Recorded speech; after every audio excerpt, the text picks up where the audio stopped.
گلنازه 26 سال دارد. او دچار خشونت عائلوی گشته با 4 فرزند از شوهر جدا شده است. گلنازه میگوید که زورآوری نسبتش و وضع اقتصادی زندگی او را مجبور کرد که به مقامات قدرتی از بالای شوهرش شکایت کند.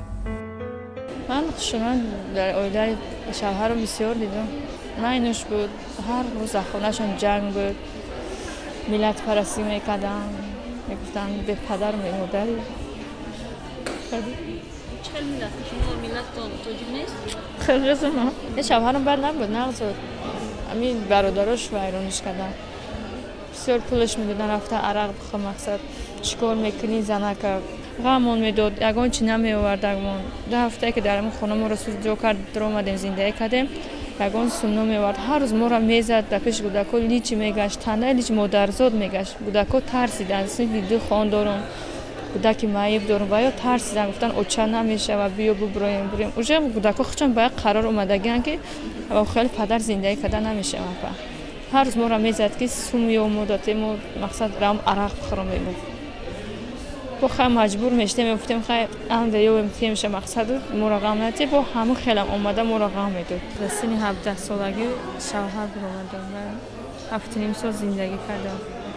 9 مشتاق پولی علی من نمیتونم. نمیگن که مقصد فرزندایا چی میخرن، چی میپوشن، چی حال دارن.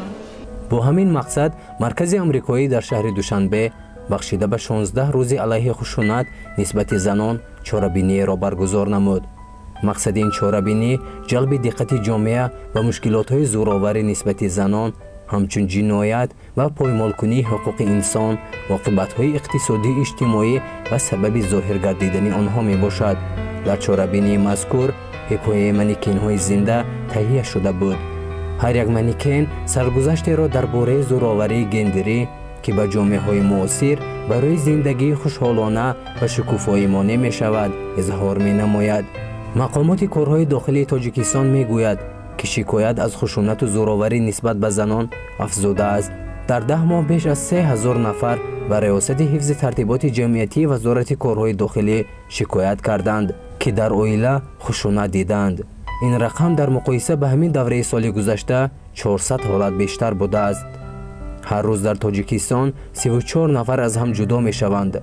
دخالت جانبی سیوم، زورآوری به زن، وضع اقتصادی، جدایی طولانی همسران، نداشتن خانه علاهیده را از عامل‌های مینامند که ستون اساسی جامعه در هر کشور از جمله تاجیکستان را می شکنند.